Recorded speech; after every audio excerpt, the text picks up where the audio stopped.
by scratching the surface, you get a terrible shock. It's such it's a heinous crime. People are so shocked by what... Camilla had survived public hostility, family suspicion, and decades of waiting for her place beside the crown. But nothing prepared her for the words Elizabeth had left behind. Inside a sealed royal letter, opened only after the late Queen's death, was a final wish involving Catherine. And when those words were read aloud, the room changed. Charles stopped speaking. William remained completely still. And Camilla suddenly understood that Elizabeth had made one final choice without her. Before we go deeper into what this really means for the royal family, make sure to subscribe so you don't miss a single update. Charles knew the Windsor meeting had changed when the keeper of Elizabeth's personal papers placed a sealed envelope before him. Catherine sat beside William as Camilla watched the king break the seal. The late Queen's personal archive was her private collection of letters, instructions, photographs, and family records, separate from government papers. That mattered because these words were personal, deliberate, and meant for the family alone. Charles began reading, and the meaning became impossible to soften. Elizabeth instructed him to entrust Catherine with stewardship of her private royal legacy, selected family traditions, personal heirlooms, and responsibility for guiding George, Charlotte, and Louis in the values she believed the future crown must preserve. Camilla first expected a sentimental gift. Then her expression changed. This was not a keepsake. It was a position of trust she had believed belonged naturally to the Queen beside the sovereign. Charles reached the next passage and stopped. He removed his glasses, set them beside his untouched tea, and lowered the letter. Camilla looked at him. She chose Catherine? The question forced the king to face what the words meant personally. Elizabeth praised her loyalty to Charles, yet separated supporting the monarch from carrying forward the private values of the House of Windsor. For that second responsibility, she had chosen Catherine. William noticed the dates attached to the letter. Elizabeth had written it months before her death, then amended it after one final family gathering. The prince read the notation twice. This was not a passing thought.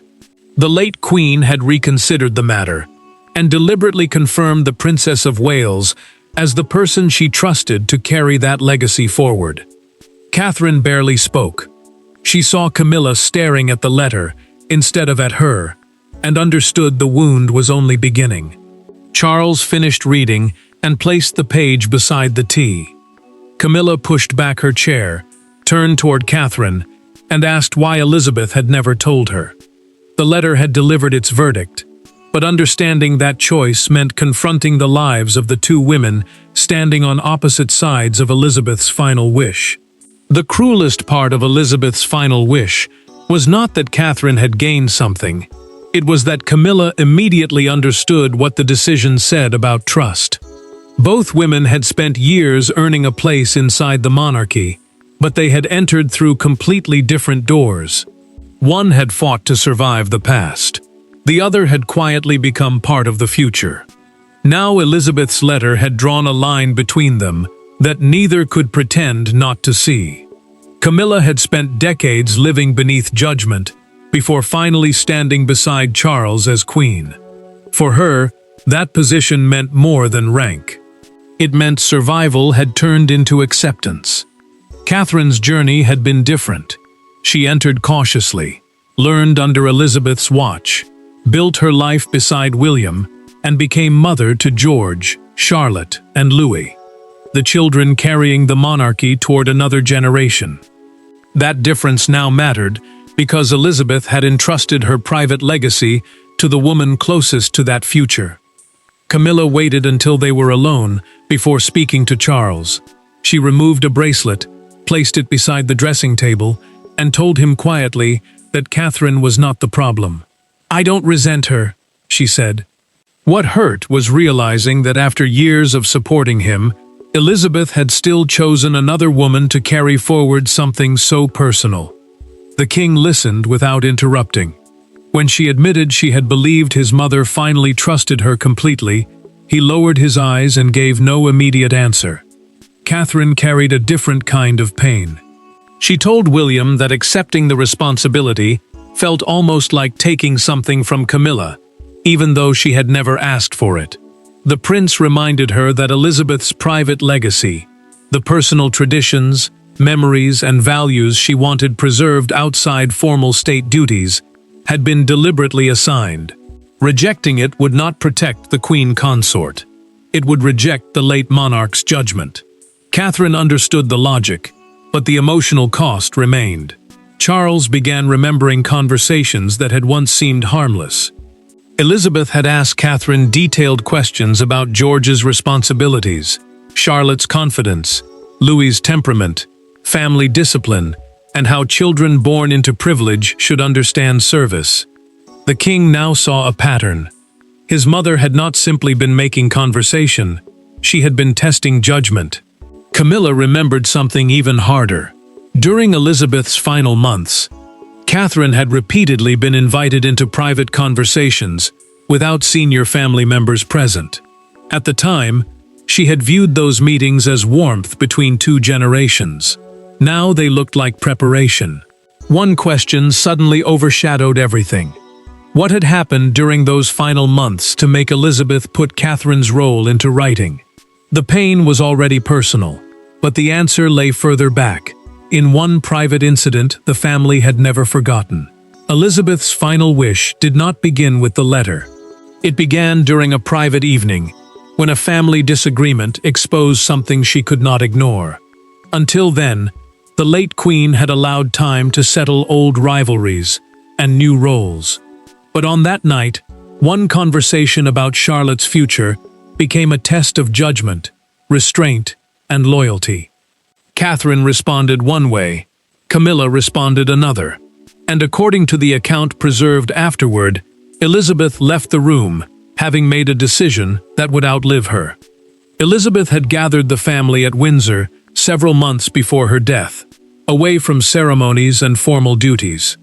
The conversation shifted after dinner toward George, Charlotte, and Louis, and the pressure that would follow them as they grew older.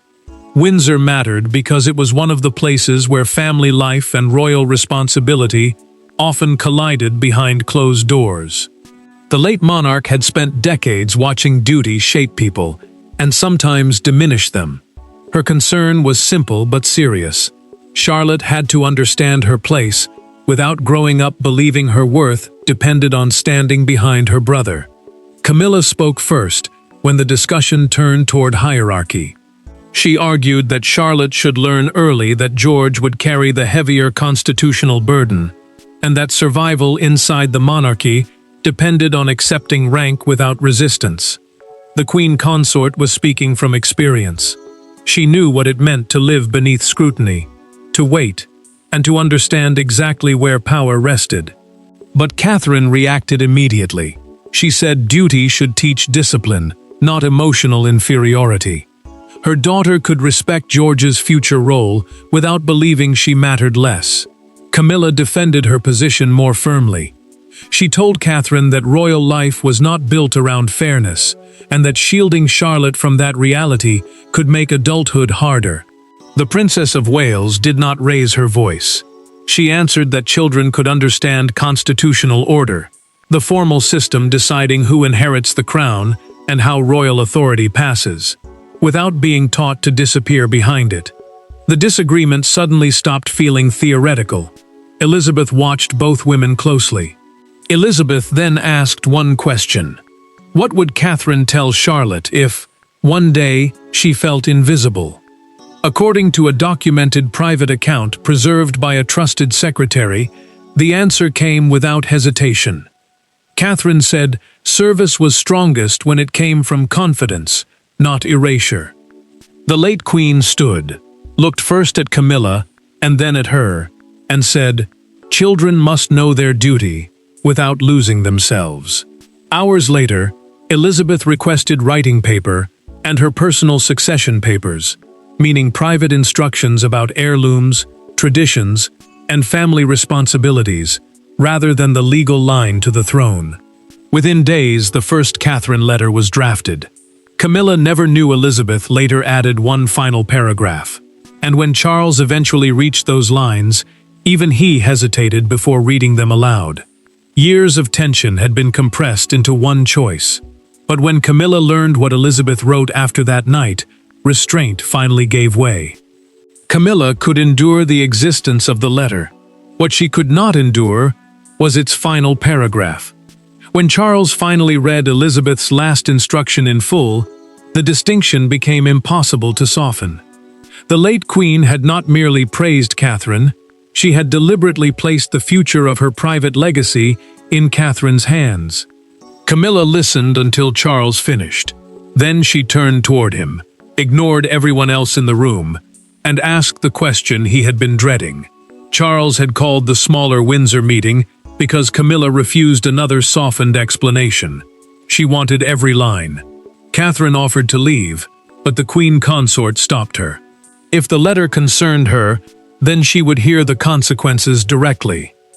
William remained beside his wife, while the king held the original document. No aides stayed inside.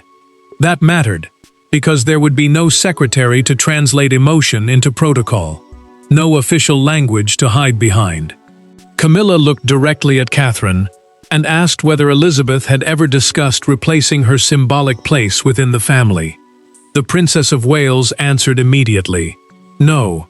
The late Queen had never framed any conversation as a contest, and she had never offered Catherine a role that required pushing another woman aside. Camilla listened, but the pain had already moved beyond suspicion. She turned back toward Charles and told him she had spent years proving she would stand beside him, only to discover that his mother believed someone else should carry what mattered most into the future. Charles unfolded the final page. His voice slowed. Elizabeth had written that a sovereign must distinguish between the person who stands beside the crown and the person best placed to shape those who will inherit its burden. The sovereign, in this context, meant the reigning monarch responsible for carrying the institution through one generation. Elizabeth had entrusted that second responsibility to Catherine. Charles finished the sentence and lowered the paper. Catherine then broke her silence through a private recollection she had never previously shared with the family. Elizabeth had once told her, "Never compete with the crown. Prepare the people who must carry it." At the time, she had taken the words as advice about William and the children. Now she understood they had been something more. Camilla pushed the letter back across the table. "I do not want comforting interpretations," she said. Catherine quietly told her she had never wanted her humiliated. Camilla answered without raising her voice. "Humiliation and intention are not always the same thing." Charles looked again at the attached instructions and realized the crisis had changed. The letter was not sentimental correspondence.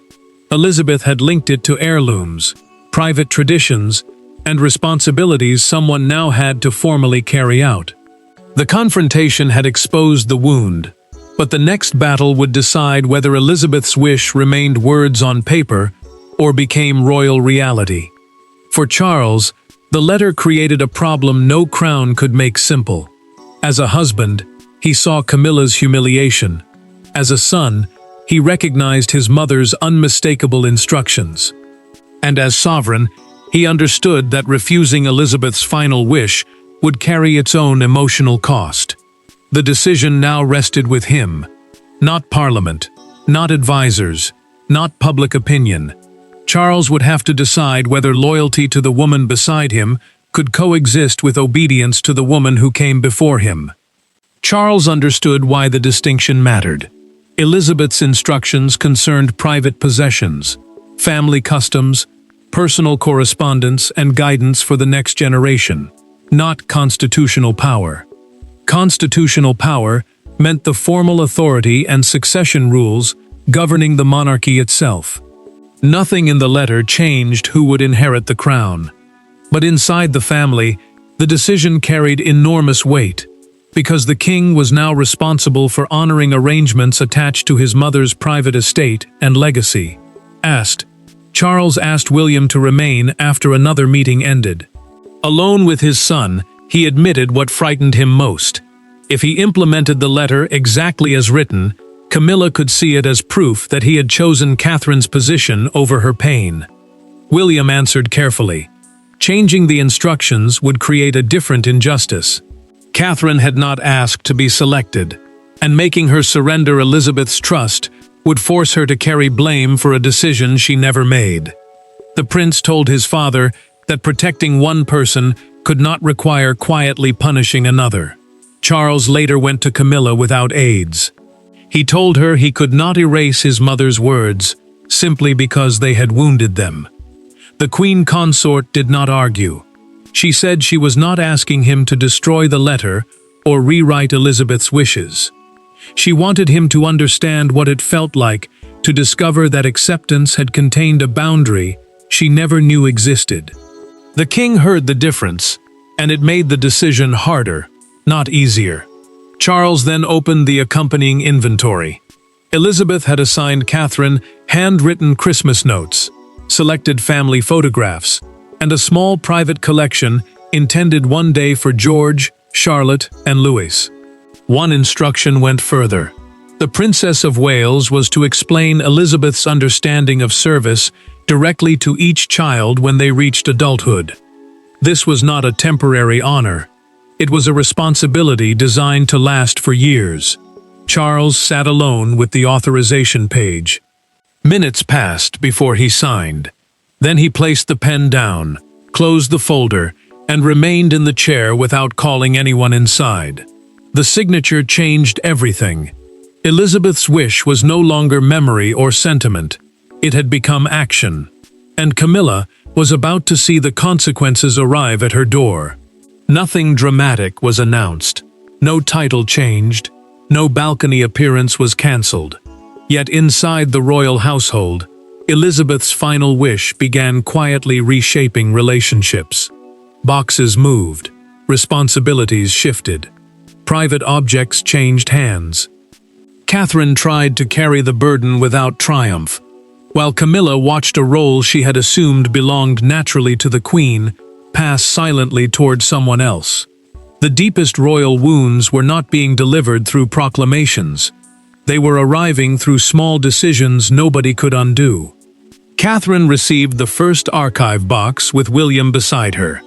Inside were Elizabeth's handwritten family notes, private reminders, and instructions about traditions she wanted preserved for George, Charlotte, and Louis. An archive, in this setting, meant a protected collection of personal papers and family records kept for long-term preservation. The transfer mattered because these were not ceremonial objects. They carried memory, expectation, and direct responsibility for the next generation.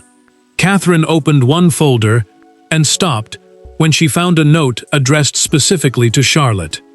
The Princess of Wales read only part of it before closing the box again. William asked if she wanted to continue, but she shook her head. The prince understood why. Accepting Elizabeth's trust was one thing. Reading private words meant for their daughter made the responsibility suddenly intimate, and Catherine could no longer treat it as a distant honor. Camilla felt the change in a colder way. An aide informed her that one private collection she had expected to review would now go first to Catherine under Elizabeth's instructions. The queen consort said nothing until the aide finished. Then she dismissed the staff and asked to be left alone. Charles had already made clear that she remained queen and his closest partner in the reign, but that reassurance could not erase what was happening beside her. Camilla folded the briefing note once and placed it inside a drawer. The gesture was small, but the humiliation was not. She was not losing rank. She was watching influence move in a direction she had never expected. Catherine later found something that changed the meaning again. Among the papers was a memorandum stating that Elizabeth did not want this responsibility turned into a new public title. A memorandum was simply a written instruction preserving a decision for those expected to carry it out. The late queen had feared competition between royal women and had deliberately built Catherine's role around influence rather than rank. The revelation cut both ways. Elizabeth had not designed the arrangement to shame Camilla. but she had clearly anticipated jealousy and protected the decision from becoming a public contest. Catherine could no longer accept silence. Against advice to let emotions settle, she asked to meet Camilla alone. The palace could manage boxes, schedules, and protocol, but the damage between two women could only be faced where neither had anyone else to hide behind. Catherine did something no protocol demanded. She went to Camilla alone. No Charles, no William, no secretary waiting to explain the language of Elizabeth's letter. For the first time since the document emerged, the two women sat without husbands, heirs, or palace machinery between them. Camilla expected an explanation. Catherine offered something else.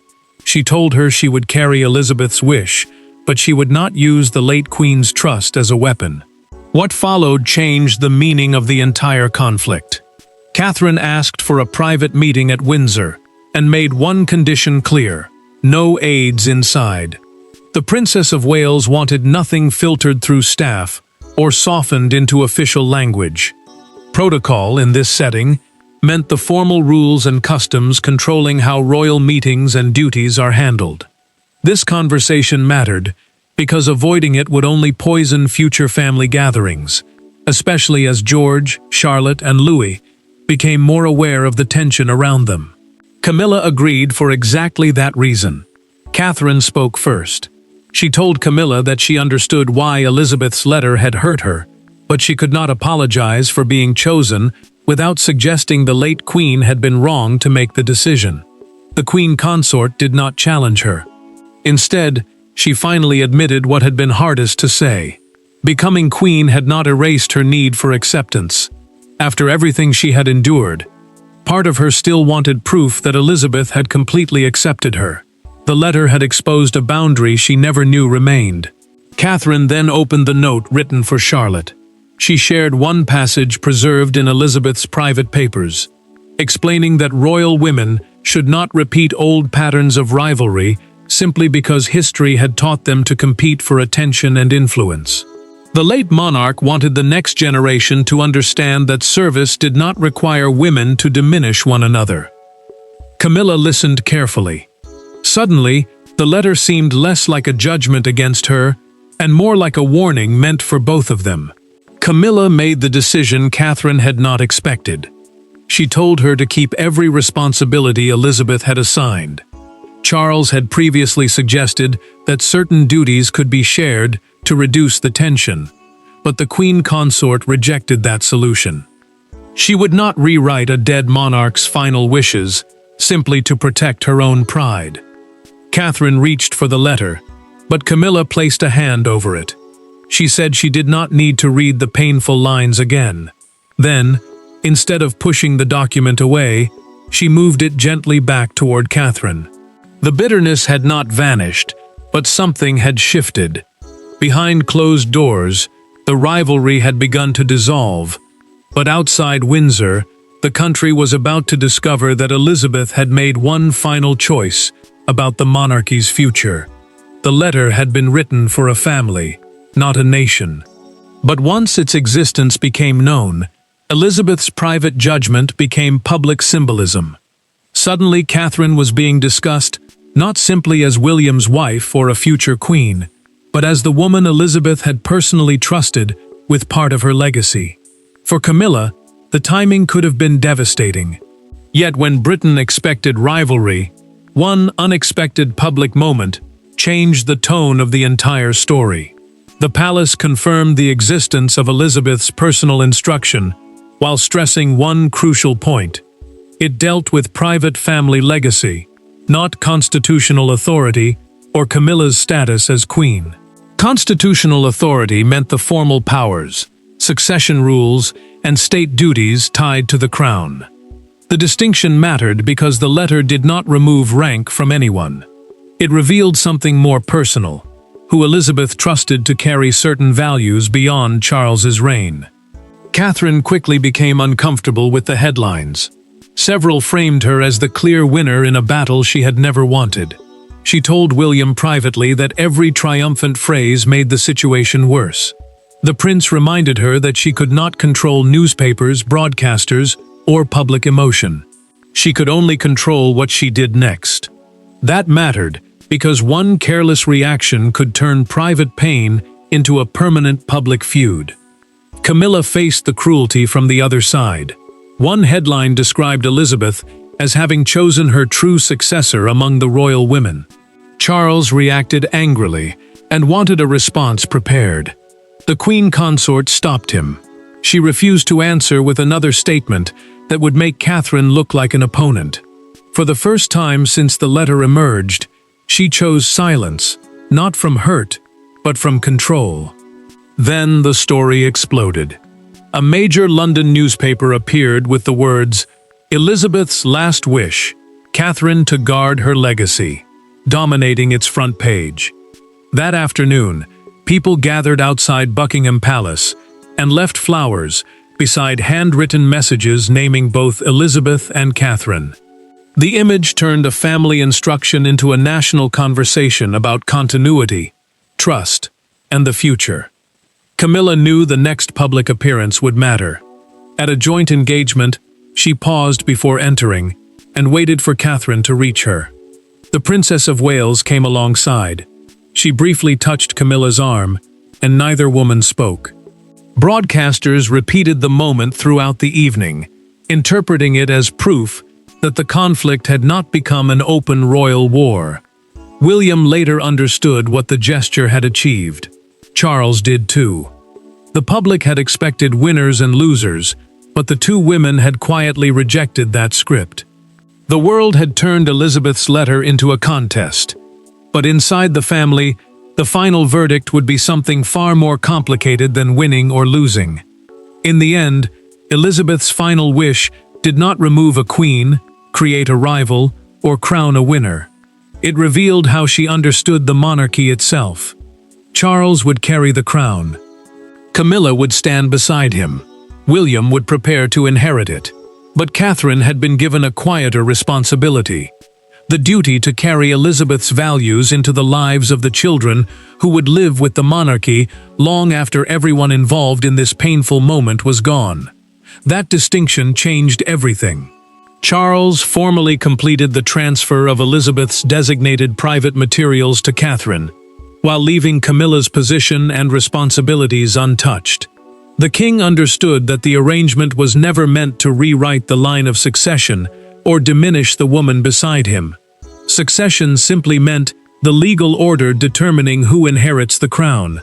What Elizabeth had created was far more personal. She had separated the duties of the present reign from the responsibility of preparing the family that would come after it. Catherine began organizing the late Queen's instructions around George, Charlotte, and Louis, with William beside her. She treated the papers as obligations, not trophies. The Princess of Wales knew each note would matter at a different stage of the children's lives, and the prince understood that carrying Elizabeth's values forward would now become part of how they raised the next generation. There was no triumph in that realization, only weight. Camilla reached a harder acceptance. Elizabeth's confidence in Catherine did not erase her own place beside Charles. The Queen Consort finally understood that she had mistaken different kinds of trust for competing kinds of love. Her hurt had been real because she had spent years wanting complete acceptance from the late monarch. But the letter had never said she did not belong. It had simply given another woman a different responsibility. Charles eventually told both women what he now believed his mother had intended. Elizabeth had been looking beyond one reign. She trusted Camilla to support the man who became king, while trusting Catherine to help shape the family that would follow him. The monarch no longer saw those roles as rivals. He saw them as two parts of the same continuity. Catherine then made one final choice. She returned a personal photograph from Elizabeth's collection to Camilla because it showed the late Queen and Charles laughing together during an earlier family gathering. She told her it belonged with someone who understood what that relationship meant. Camilla studied the photograph, then placed it beside the letter that had once shattered her confidence. Catherine prepared to leave, but the Queen Consort asked her to stay for tea. No announcement followed. none was needed. Elizabeth's last wish had divided the room at first, but its final meaning was unmistakable. Camilla belonged beside the king, Catherine belonged at the heart of the monarchy's future, and the late queen had made certain that both women would eventually understand the difference. Thanks for watching. Please don't forget to like and subscribe, and we will see you in next one.